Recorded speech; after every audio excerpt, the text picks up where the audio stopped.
Developing right now at 5, shots fired inside a school in Dallas. New information on the alleged shooter and what may have led to the gunfire. A gun scare at a local elementary school. The weapon found inside a 10-year-old's backpack.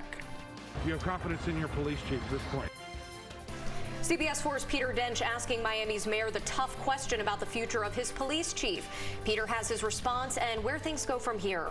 Plus, just released chilling new video. The man police believe murdered Mia Marcano being questioned by officers and her family. Thank you for joining us. I'm Carly Barnett in for Lauren Pastrana. And I'm Elliot Rodriguez. CBS 4 News at 5 starts right now.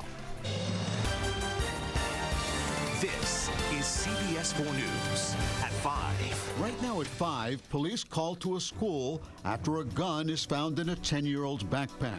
And tonight, that child is not in police custody. But prosecutors are reviewing what detectives found at Walker Elementary School this morning. CBS 4's Joan Murray is live tonight in Fort Lauderdale with the day's developments. Joan. Carly, Elliott, CBS 4 News. Thankfully, everyone's okay. Joan, thank you. Now to a developing story. The suspected gunman in a high school shooting is now in custody outside of Dallas. It was just before noon Eastern time. Shots rang out at Timberview High School in Arlington. Police say the suspected shooter is Timothy George Simpkins. 4 people were injured. 2 of them were shot. Not a random act of violence. This is not somebody attacking our schools. This is a student. We believe right now, preliminary, that it was a student that got into a fight and drew a weapon. Students were locked down after the shooting started, but authorities evacuated them after they were certain the shooter had run away. A pregnant teacher was hurt in a fall but was treated at the scene. Police believe the gunfire started after a fight on campus. About a police chief controversy. Mayor Suarez was tight-lipped about Chief Art Acevedo. But he did have something to say about the chief's action plan. CBS 4's Peter Dench spoke with the mayor about the headline making controversy. He's live tonight at Miami City Hall with what he had to say. Peter. Well, Carly. Now, all new at 5, changes are coming to the way some Miami-Dade public school students quarantine when exposed to COVID-19. Superintendent Alberto Carvalho just made the announcement impacting some middle school students. CBS 4's Austin Carter is live at the school board headquarters with what parents need to know tonight. Austin. Well, Carly, despite state orders, says as soon as next week. Back to you. Well, Austin, the superintendent also discussed the State Board of Education meeting that is slated for tomorrow. The state has said districts will face financial penalties over things like mask requirements. So where does he stand on that? Well, Carly, listen, the superintendent says that the district is following the laws and they are following the science. New video tonight filmed by a family member of Mia Marcano shows police speaking with Armando Caballero, the man investigators consider a prime suspect in her death. This was taken around 4 in the morning on Saturday, September 25th. That's 1 day after the South Florida native was last seen alive. The video begins with Caballero standing next to his car speaking with an Orange County deputy. During that conversation, Caballero, who was a maintenance worker at the Arden Villas apartment complex, said he just learned of the woman's disappearance from a coworker. There's evidence of obsession, you're fascinated with me. It's not only from my side, so don't try to make this. No one's saying that. It takes. She's not here to defend herself right now, so obviously she's missing. So we're talking to you, who's been going back and forth on time. That is your family. Right. But until we figure out what's going on, just don't beat me up. Nobody's beating you up. If I'm guilty, why would I you put yourself in the middle right here. You brought yourself over here. Because we're concerned. You're concerned. Why weren't you concerned hours ago? I just found out. All right. Caballero was found dead by suicide at an apartment complex in Seminole County a little more than 48 hours later. Live pictures right now happening in Orlando, a protest at the Arden Villas apartment where Marcano was last seen. Neighbors, friends, and families are calling for more safety measures at the complex.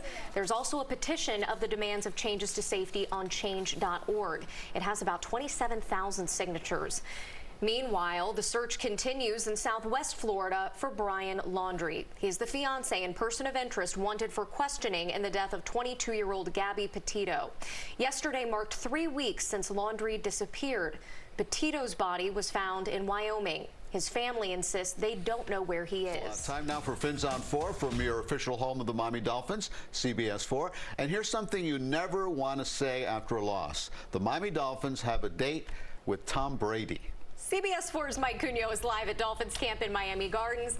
Mike, can they get this turned around just in time?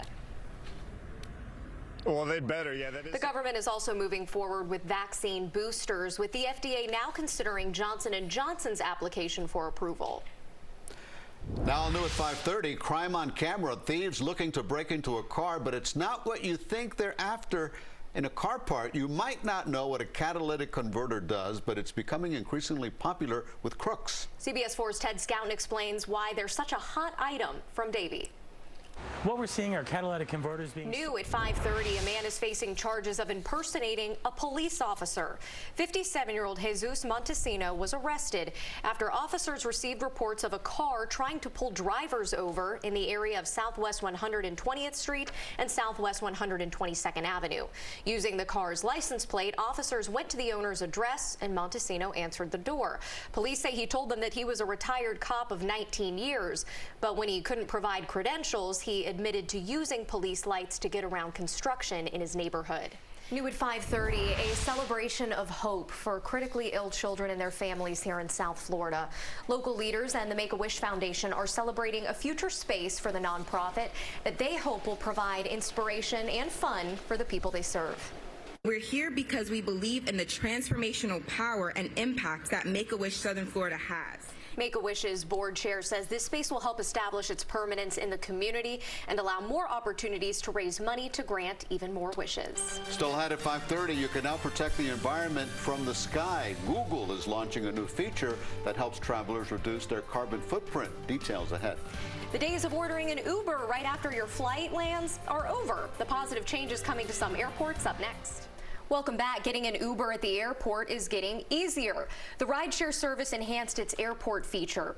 The company expanded Uber Reserve in 20 airports all around the country. One of those is Miami International. With the pilot program, travelers can reserve a ride 30 days in advance. The driver will track the flight and be waiting when the flight lands. The driver will wait up to 1 hour after the landing for no extra charge. Well, parents, listen up as your kids get to work on this year's science fair projects. There's a little added incentive to do something great. CBS 4 has kicked off a new contest called Sunday Morning Science Lab with the Florida Lottery. Any Miami-Dade, Broward, or Monroe student in 3rd through 8th grade who has a science project they want to show off can enter. We are looking to showcase projects that are innovative, helpful, or healthy for the community and easily and safely demonstrated. We are going to select a winner every month and feature the student on TV on Sunday Morning Science Lab. All the entry details on our website. Just go to cbsmiami.com. This is very cool. Maybe we'll discover a future meteorologist. I think so. That could be the case. You probably had some great science projects in your day, Craig Setzer, no? I had some fun with the science projects. I even won a blue ribbon when I did. Meet Magdalena Bay. A young couple with Miami roots is fast becoming a new pop sensation. Their success comes in part thanks to their very creative throwback style, homemade music videos that pair with their cool pop sounds. CBS 4's Lisa Petrillo introduces us to Micah Tenenbaum and Matthew Lewin. Petrillo, CBS 4 News. I like the sound. So what do you cool. think? I hear that Gwen Stefani influence. I really do. Yeah, maybe Pretty a little neat. Billie Eilish in there thrown in. Yeah, I right? like that. For good measure. You know what's up, Elliot. That's I tried to. That's CBS 4 News at 5:30. Here's what's next on CBS 4 News at 6.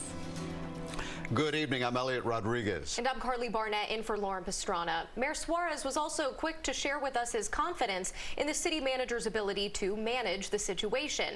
But when pressed repeatedly about Chief Acevedo, he didn't even say his name. CBS 4's Peter Dench caught up with the mayor. By the way, today's his birthday, Peter, and you asked him some pretty tough questions, didn't you?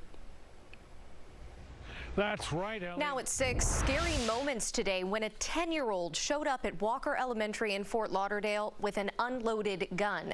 Fortunately, no one was hurt, but tonight a number of parents are upset with the district's notification system. CBS 4's Joan Murray is live in Fort Lauderdale with more on that side of the story. Joan. And Carly, thankfully, everything ended peacefully. CBS 4 News. Joan, thank you. And according to the Broward School Code of Conduct, the punishment for bringing a gun to school is mandatory expulsion. But the district says because of student privacy, they can't confirm that this will happen to that 10-year-old who brought the unloaded gun to Walker Elementary. Just a short time ago, the Broward State Attorney agreed that the appropriate response is to make sure that the family gets help and services needed rather than criminalizing a 10-year-old. Now, COVID quarantine protocol changes coming for some Miami-Dade public school students. Miami-Dade School Superintendent Alberto Carvalho announced today that beginning October 11th, the current 10-day quarantine following an exposure will be reduced to 5 days for middle school students. After that, a student could take a PCR test, and if it's negative, they could return to school. Important to note, this will not apply for K-8 centers or elementary schools. Superintendent Carvalho says proof for protocol change is in the data.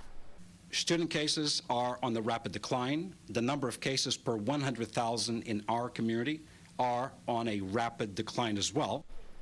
The same quarantine policy changes went into effect last month for Miami-Dade public high schools. Miami-Dade County Mayor Daniela Levine Cava has been urging people to get the vaccine, and today she was at Tropical Park to roll up her sleeve for her Pfizer booster shot. Miami-Dade's positivity rate is on a downward trend, right now hovering just above 5%. According to data the state released, 71% of the county's population is vaccinated. The booster shots will extend the protection that we have created already with our high rate of vaccination in the community, and will ensure that our economy and our community and our health can get back on track. So if you're eligible, make a plan today and come on down. It's a beautiful day to take a shot. The mayor also said, just like the first 2 Pfizer shots, the booster is safe, easy to find, and free. We have a complete list of COVID vaccination and testing sites. Just go to the coronavirus section of cbsmiami.com. You can also find it in our CBS Miami app. Download it free from the App Store or Google Play Store. Spirit Airlines, the only major airline with its corporate offices in South Florida, has branched out to Miami International Airport. Miami-Dade County and Spirit Airlines officials today hosted a ribbon cutting to celebrate the launch of their expansion at MIA. The budget carrier will have some service to 9 destinations. 22 more will be added starting in November. And we look forward to growing with them, and their additional passenger volume and flights will just continue to aid in our recovery, and we expect to have a big winter and a very big 2022, and they'll be a big part of that. Spirit's full schedule will immediately make it one of MIA's busiest passenger carriers. It's already the largest airline at Fort Lauderdale Hollywood International Airport.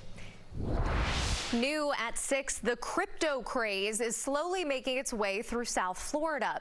The city of Miami, for example, has its own coin. Now a growing number of businesses and nonprofits don't want to be left behind, with some even looking for crypto donations. CBS 4's Jacqueline Quinn has more. We're seeing more small businesses get... Don't forget, you can always watch our newscast streaming live on our website, cbsmiami.com. Plus, get all of the day's late-breaking news with our CBS Miami app. It's available in the App Store or Google Play Store. And that's our news for now. The CBS Evening News with Nora O'Donnell is next. And we are back in half an hour with CBS 4 News at 7. See you then.